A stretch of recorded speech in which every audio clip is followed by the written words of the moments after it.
The rich get richer and the poor get poorer. Yep, because you keep doing the same crap that causes it. Hey, welcome to another episode of Make Gains. I am Adam Gaines, and I'm glad you're here for the journey. If this is your first time here, I'd love to ask you to like and subscribe. We are a brand new channel, and we're trying to grow our audience and impact a lot of people. So thank you for being part of the Make Gains family. And today, we are going to be talking about millionaire advice to poor people. Let's get into it. It's not that a person is better by character than another by doing these things. These are just the financial moves that cause you to stay in one of these areas, okay? Poor people would be payday lender. Yes. Pawn shop, title loans, rent to own your freaking washer and dryer. Yes. And pay about 5x for it when you do that. Lottery. Lottery's going to make me lottery. rich. By the way, almost all lottery tickets, 78% of lottery tickets are sold in poor zip codes. Middle class people stuff is car payments. Car payment. I'm going to get rich on airline miles with my credit card. HELOCs. I'm gonna take a second mortgage out, interest only, and fix up my basement and build a deck because I deserve it. Rich people don't ask how much down and how much a month. They ask how much. They avoid payments. They pay for it or they don't buy it. And that's what got them to be rich, and it's what keeps them rich. Right on. So Dave Ramsey, I mean, this is the pinnacle of what he preaches, right? It's not going into debt. But what he's talking about from poor people, if you think about the things that he's naming, the payday loans, the lottery tickets, all those things that he named are all things that basically cause you to lose money. So if you go and you finance your washer and dryer, he's right. You're going to pay probably 5 times what it cost you to buy that if you had just paid cash.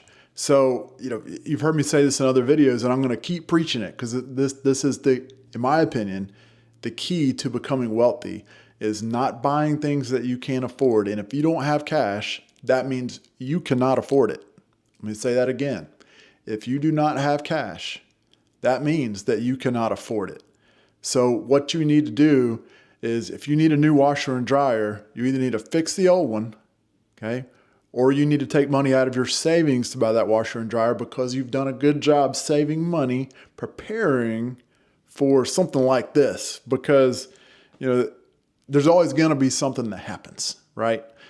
So in order to keep yourself from having to go into debt whenever something does happen, you have to have an emergency fund. And this is something else that Dave preaches, but I'll preach it too.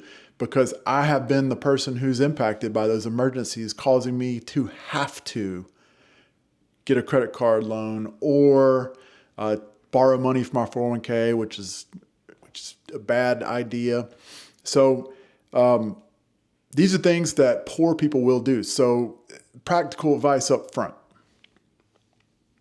Here are the steps that are required to be rich. You got to finish high school, you don't have babies before you get married, you have to get a job.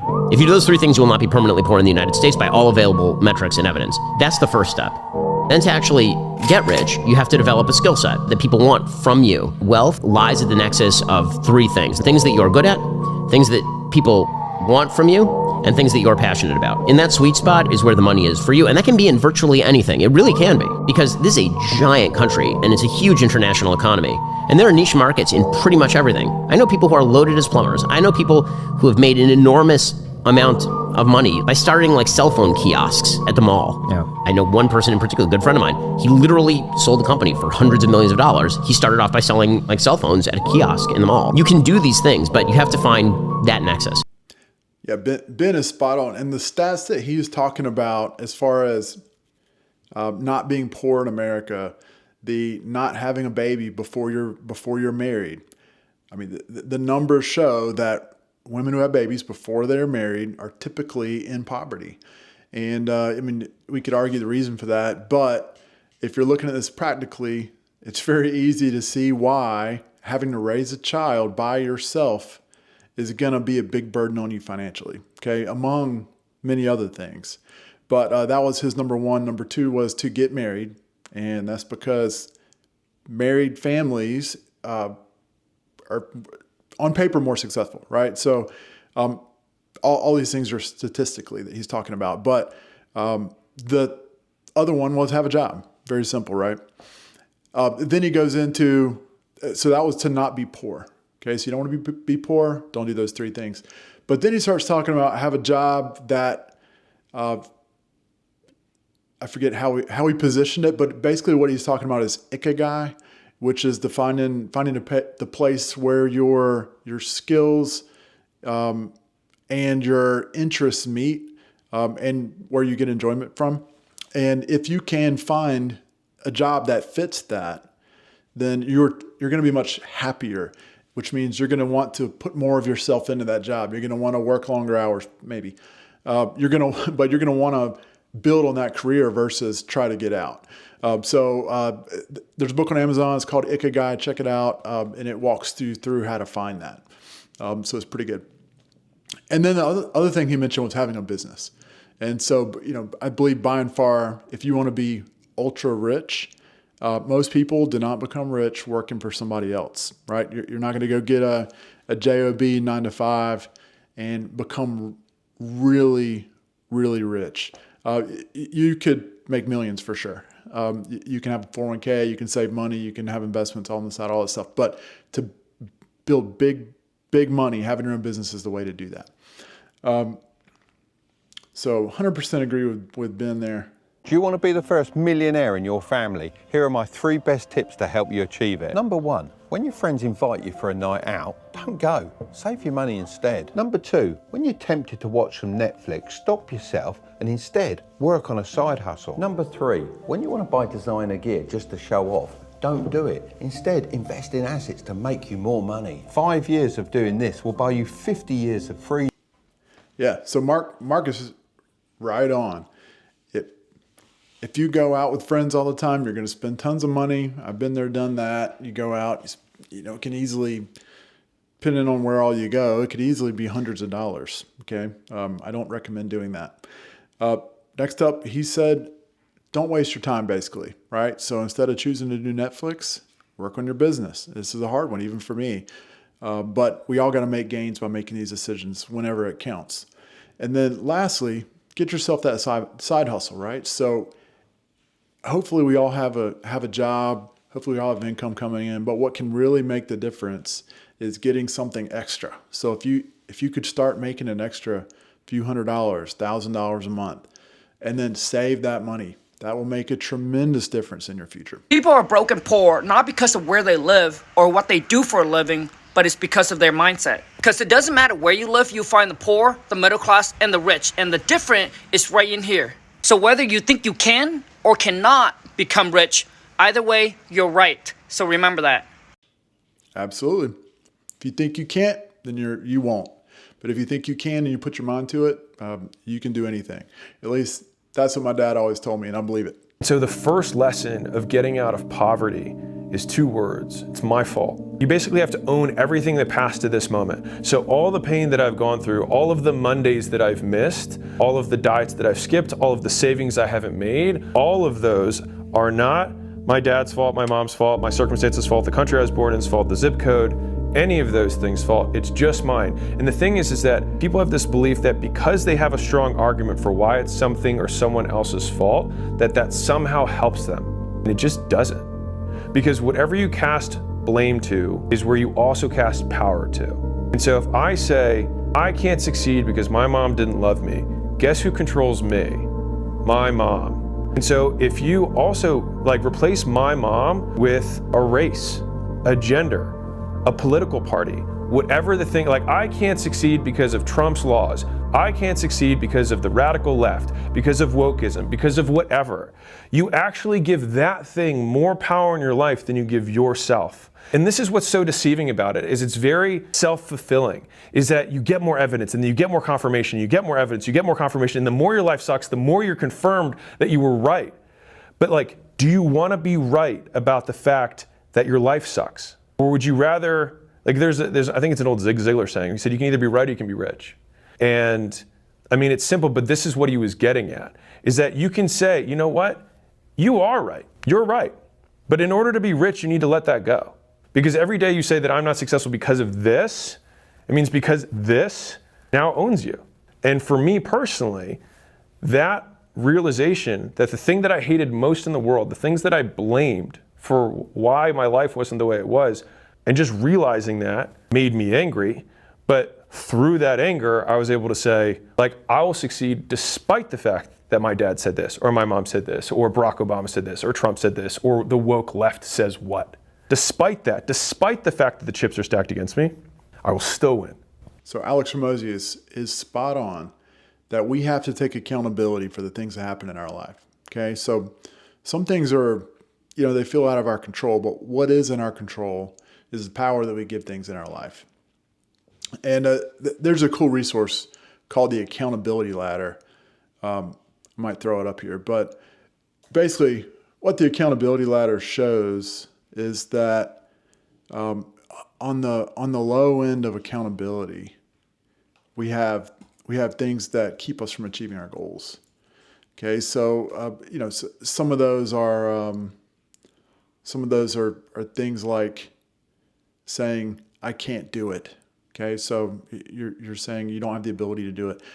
Some of those are blaming others. Some of those are excuses. I don't have the time. I don't have the money.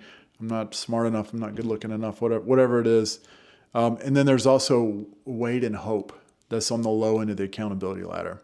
So if you're waiting on something to happen, or if you're hoping that something will happen in your life that'll enable you to get to that next thing, then what you're saying is that you are a victim of your circumstances and you're waiting, or you're not allowing yourself to be what you could be because of those other things.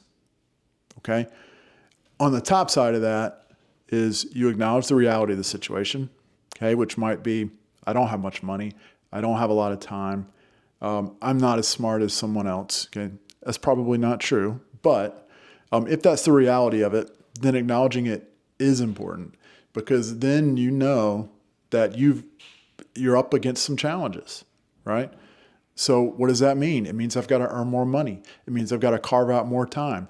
It might mean that I need to put even more time into it to make up for intelligence or whatever it is, right? So this is where you got to get hardcore. You have to embrace the reality. Okay. Next is find solutions. Okay. And then making it happen. So you're taking ownership of all of those things. You're taking accountability. Even though something might not technically be your fault. Okay, you're taking accountability for it, you're owning it, and you're able to overcome it because of that. Whereas if you're on the bottom side, you'll most likely never overcome it because it has power over you. You don't have power over it.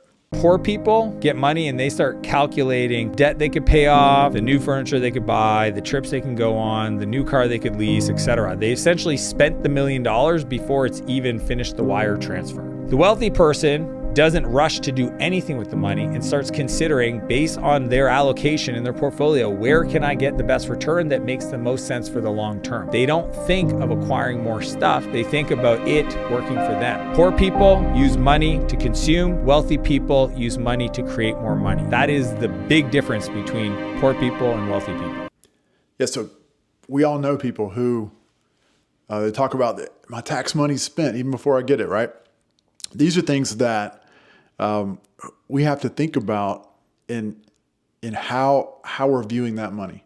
Okay, are we viewing that like it's my birthday? Are we viewing it like this enables me to do something fun, or I can go and blow it? If that's the way you're viewing it, that is a poor mindset, right? So you're viewing your money as your resource to have fun with. Which it is, right? But once you start moving into different levels, then you start viewing your money differently. So your money enables things. It's like getting to that next level in the video game, right? So the more money you have, the more it unlocks in your life. So it becomes not necessarily about, that shirt that you could buy or whatever, like the designer clothes like Mark was talking about. Instead, it becomes, how can I make this make me more money? So if every year that $100 of yours can make you $10 more, well, hey, how many hundreds do I need to stack in order to be able to not have to work anymore, or in order to be able to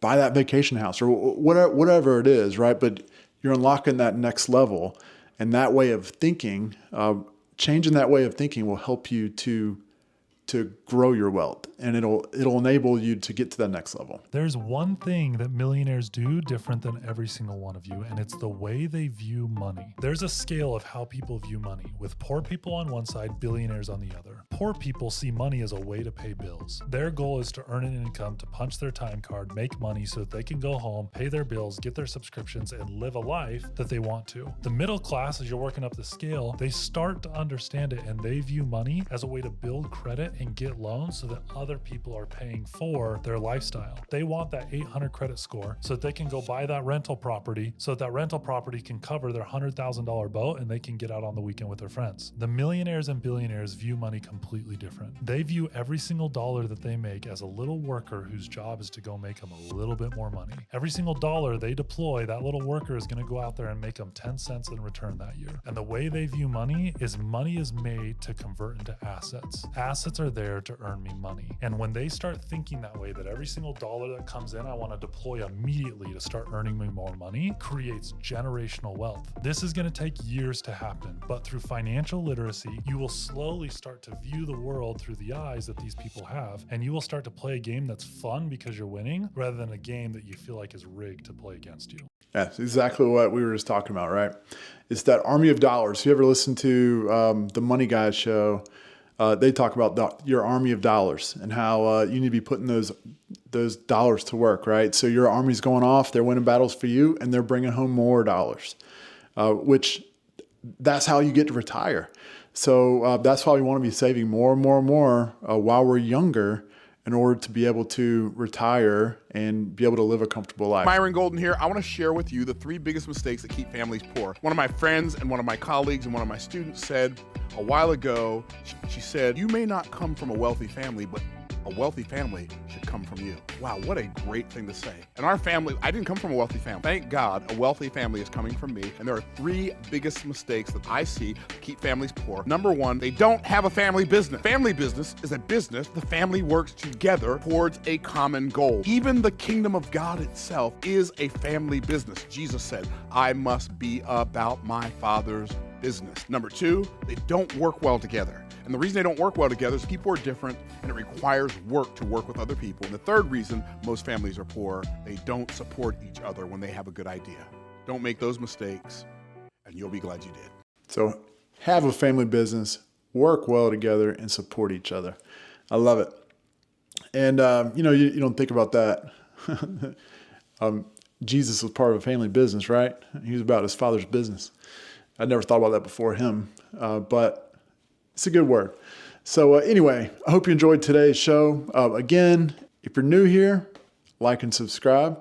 And I hope to see you again soon.